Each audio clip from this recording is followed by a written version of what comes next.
Hi friends, எல்லாரும் எப்படி சுகம்? நான் நல்ல சுகம், நீங்களும் நல்ல சுகமாக இருக்கணும்னு சொல்லி இறைவனை பிரார்த்தனை செய்து கொண்டு இன்றைக்கு நாங்கள் பிஎஸ் பிளாக்கில் பார்க்க போகிறது, அதாவது டெய்லரிங் கிளாஸ் தான் ஃப்ரெண்ட்ஸ்.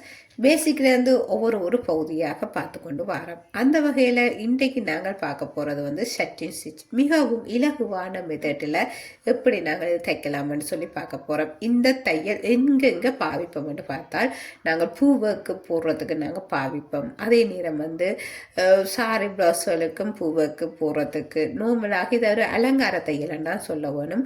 ஏனென்றால் இது அழகை கொடுக்கறதுக்காண்டி நாங்கள் தைக்கிற ஒரு தையல் தான் இது ஷட்டின் ஸ்டிச். மிகவும் அழகாகவும் இருக்கும். அதே நேரம் நாங்கள் ஒரு பெயர்களை நாங்கள், அதாவது எங்கள் இனிஷியல் அதில் நாங்கள் எழுதுறாண்டாலும் இதில் எழுதி நாங்கள் அழகுபடுத்தலாம். அதே நேரம் ஒரு பூவுக்கு இல்லாட்டிக்கு சாரி ப்ளவுஸுக்கு, இது சாரி ப்ளவுஸுக்கும் இப்போ பூவுக்கு போடுறது வந்துட்டுது. முதல் ஒரு காலம் அந்த பூவுக்கு இருந்தது, பிறகு இல்லாமல் போய் இப்போ திரும்ப வந்துட்டுது. அது ஃபேஷனாக வந்துட்டுது. அதனால் நாங்கள் கட்டாயமாக இந்த பூவுக்கு எப்படி போடுறோன்னு சொல்லி நாங்கள் தெரிஞ்சு கொள்ள வேணும். பாருங்கள் ஃப்ரெண்ட்ஸ், பார்க்கலாம். என்னுடைய விஎஸ் பிளாக்கு புதிதாக பாருங்கடா, தயவு செய்து லைக் பண்ணி, ஷேர் பண்ணி, சப்ஸ்கிரைப் செய்து அருகில் வரும் பெல் பட்டனை கிளிக் பண்ணுங்கள். அது மட்டும் இல்லை, உங்களோட ஃப்ரெண்ட்ஸுக்கு நீங்கள் ஷேர் பண்ணுங்கள். அது ஒரு வகையில் எனக்கு சப்போர்ட்டாக இருக்குமென்று சொல்லிக்கொண்டு வாருங்கள் ஃப்ரெண்ட்ஸ், நாங்கள் வீடியோக்கள் போகலாம். இதுக்கு இந்த ஷட்டின் ஸ்டிச்சு நான் தைக்கிறதுக்கு தேவையான பொருட்களை பார்ப்பீங்கன்னா, எனக்கு 10ஆம் நம்பர் ஊசி எடுத்துருக்கிறேன். இதிலேருந்து, அதாவது நாங்கள் இப்போ பேசிக்காக தைக்கிறதுக்காண்டி தான் இந்த ஊசி. நாங்கள் இப்போ தைச்சு கொண்டு போய்க்க ஊசி நாங்கள் மாற்றி எடுக்கலாம். அதாவது நூல்கள் நாங்கள் கொஞ்சம் கூடுதலாக போடுவோம். அப்போக்க எங்களுக்கு ஊசி நாங்கள் மாற்ற வேண்டி வரும். இது இப்போ பேசிக்காக நாங்கள் தைக்கிறதுல இந்த 10ஆம் நம்பர் ஊசி. நான் அதுக்கு இந்த நூலும் எடுத்துருக்கிறேன்.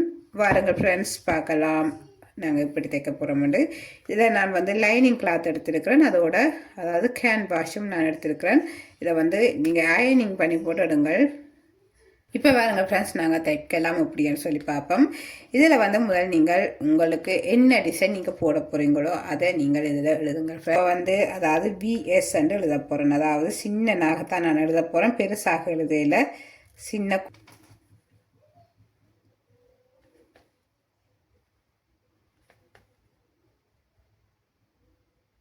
நீங்கள் எவ்வளோத்துக்கு கீழே தைக்க போகிறீங்களோ அது கேட்டாப்போ நீங்கள் எழுதுங்கள் ஃப்ரெண்ட்ஸ்.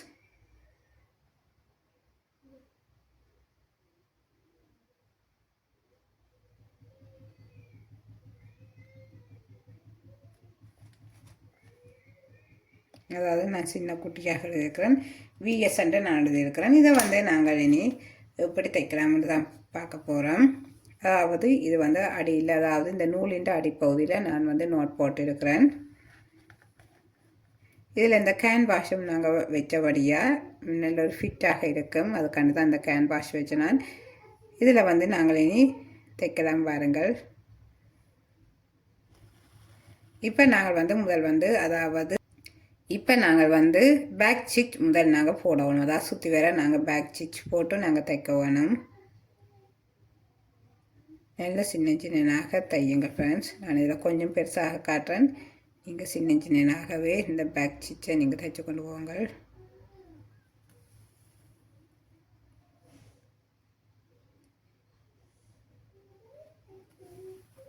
நீங்கள் பேக் ஸ்டிச் தைக்காமலே நீங்கள் போடலாம். இது போடுறதுக்கு காரணம் கொஞ்சம் அந்த சைட்டு மொத்தமாக இருக்க வேணுமென்றதுக்காண்டி தான் நாங்கள் போடுறோம்.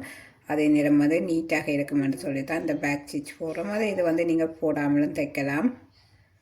நான் உங்களுக்கு 2 மெத்தடையும் இதில் காட்டுறேன்.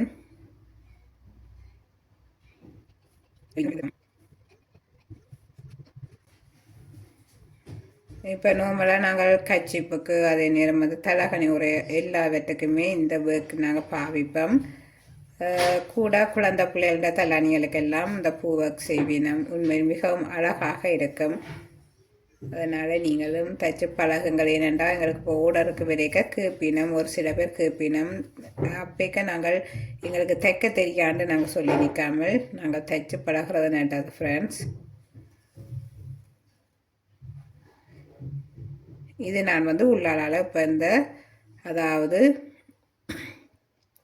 இந்த உள்பகுதிக்கு நான் பேக் ஸ்டிச் போட்டிருக்கேன். அது இது வெளிப்பகுதிக்கு நீங்கள் போடலாம். நான் இதில் போடாமல் தான் இப்போ காட்ட போகிறேன் எப்படி தைக்கிறேன்.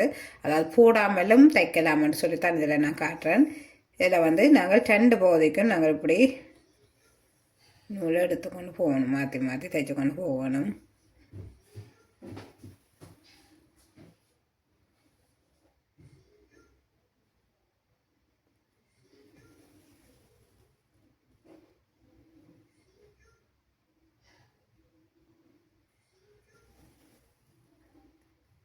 கூட இந்த தையல்கள் பாவிப்பினும் நாங்களும் கொஞ்சம் அதாவது கட்டாயமாக தெரிஞ்சு வச்சுக்கொள்ளணும். ஏனென்றால் எங்களுக்கு சாரி ப்ளவுஸ்களுக்கு அதே நேரம் வந்து இப்போ ஃப்ராக் இந்த கை நடுப்பகுதிக்கெல்லாம் தைக்க சொல்லி பின்ன தைச்சு அதாவது கொஞ்சம் முடலாக்கி திரை சொல்லி அப்போ அப்படி இருக்க நாங்கள் கட்டாயமாக தெரிஞ்சிருக்க தான் வேணும்.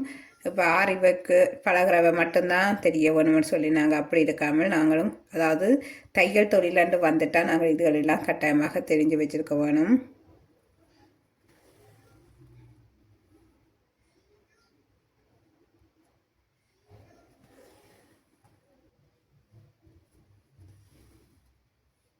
இது வந்து நாங்கள் மிஷினிலையும் தைக்கலாம்.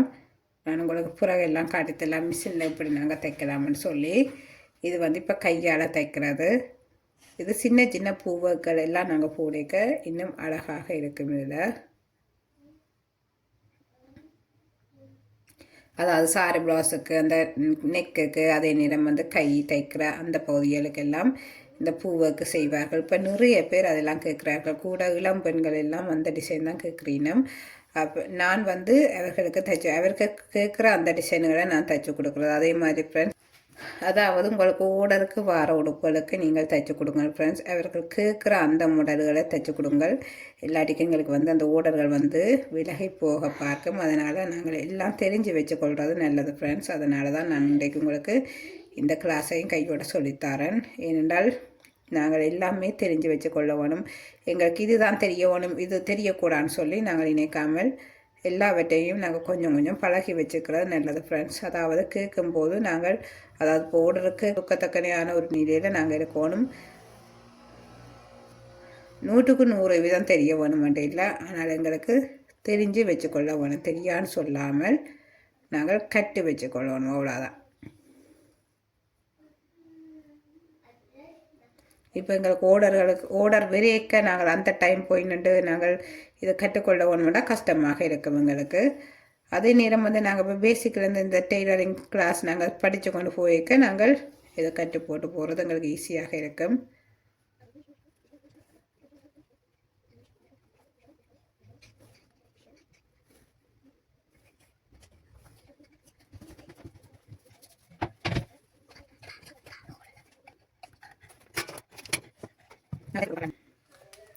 இப்போ பாருங்கள் ஃப்ரெண்ட்ஸ், வி எழுதி முடிஞ்சது. அதாவது வி தைச்சு முடிச்சுட்டேன்.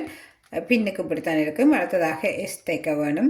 நீங்கள் எந்தெந்த மாடலில் கொஞ்சம் அந்த வளைச்சி நெளிச்சு நீங்கள் எப்படி தைக்கணுமோ நீங்கள் அப்படி தைக்கலாம். முதல் வந்து நீங்கள் நார்மலாக தைக்க பழகுங்கள். அதுக்கு பிறகு நீங்கள் உங்களுக்கு தேவையான டிசைனுகளில் நீங்கள் மாற்றி மாற்றி தைக்கலாம். இனி நான் வந்து இந்த எஸ் தைக்க வேணும். எஸ்ஸும் நாங்கள் இதே மாதிரியே தைக்க வேணும்.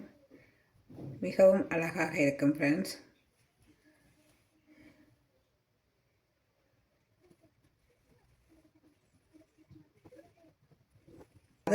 நீங்கள் ஆரி பிரேம் வேண்டியும் நீங்கள் இது தைக்கலாம்.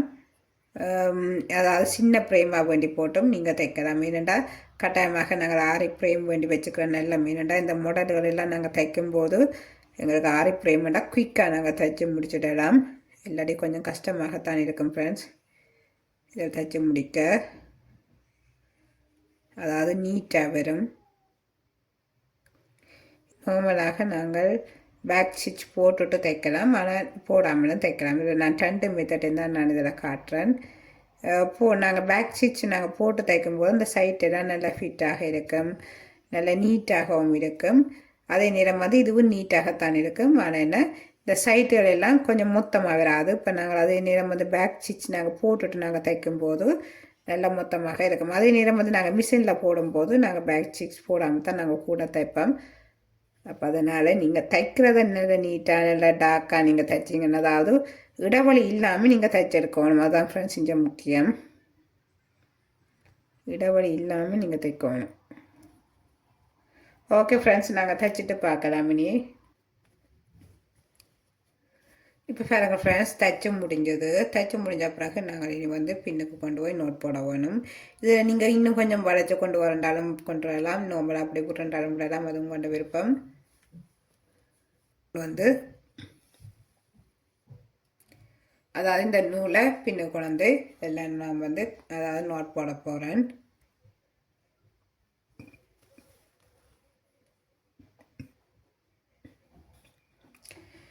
இப்போ நான் வந்து நோட் போட்டாச்சு. அதாவது பிஎஸ்ன்னு தான் நான் இதில் போட்டிருக்கேன். இது வந்து நீங்கள் உங்களுக்கு என்ன எழுத வேணுமோ நீங்கள் அதை எழுதி போட்டு இதை தைக்கலாம். அதாவது இந்த தையல் வந்து மிகவும் இலகுவான மெத்தடில் தைக்கலாம். அதே நேரம் வந்து பூவும் தைக்கலாம். இதை நான் தைச்சு காட்டுறேன். பூ டிசைன்களையும் அதாவது ஸ்டார் மாதிரி உங்களுக்கு என்ன போடணுமோ நீங்கள் அதெல்லாம் போடலாம். இப்போ வந்து நிறைய பேர் இந்த சாரி ப்ளவுஸ்களில் இந்த ஒவ்வொரு சின்ன அந்த கொடிப்பூ மாதிரி அப்படியெல்லாம் நிறையெல்லாம் கேட்குறீங்க. அப்படியெல்லாம் நீங்கள் போட்டு கொடுக்கலாம். சும்மா நார்மலாக சிம்பிளாக ஒரு பூ மாதிரி நீங்கள் அதையும் தைக்கலாம்.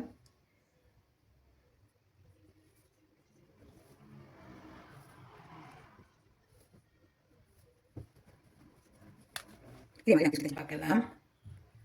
இப்போ பாருங்க ஃப்ரெண்ட்ஸ், நாங்கள் தைச்ச முடிஞ்சது. இது வந்து சின்னதாக குட்டி பூவாக நான் போட்டு காட்டியிருக்கிறேன். இது வந்து நீங்கள் கலர்களை மாற்றி போடலாம். இலையை தான் இலையும் நாங்கள் கீறி போட்டு நாங்கள் தைக்க வேணும்.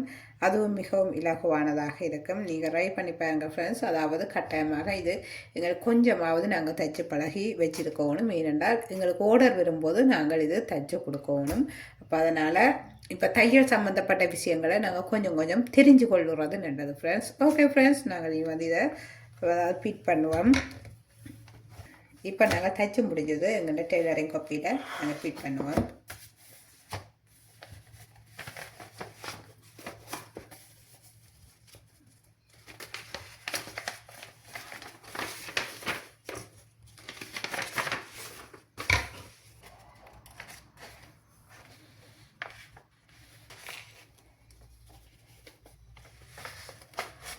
அதாவது பூவுக்கு நாங்கள் செய்வதற்கு இந்த செட்டிங் ஸ்டிச் நாங்கள் பார்ப்போம். அதே மாதிரி லெட்டர்ஸ்கள் எழுதுறதுக்கு, அதாவது ஹேங்கி, அதே நேரம் வந்து ஃபிலோ கவர், இதுகள் எல்லாத்துக்குமே அதாவது தலையணி உரை எல்லாத்துக்குமே நாங்கள் இது பார்ப்போம். அது மட்டும் இல்லை எங்களோட சாரி ப்ளவுஸ்களுக்கு, அதே நேரம் வந்து ஃப்ராக்குகளுக்கு எல்லாவற்றுக்குமே நாங்கள் இந்த டிசைன்கள் போடுவோம். அதாவது இந்த பூவுக்கள் இது வந்து அலங்கார தையலுக்குள்ளதான் பெறும். நாங்கள் இதுலேயும் கொஞ்சம் நாங்கள் தெரிஞ்சு வச்சுக்கிறது நல்லது ஃப்ரெண்ட்ஸ். ஓகே ஃப்ரெண்ட்ஸ், நாங்கள் அடுத்த வீடியோவில் சந்திப்போம். தேங்க்யூ.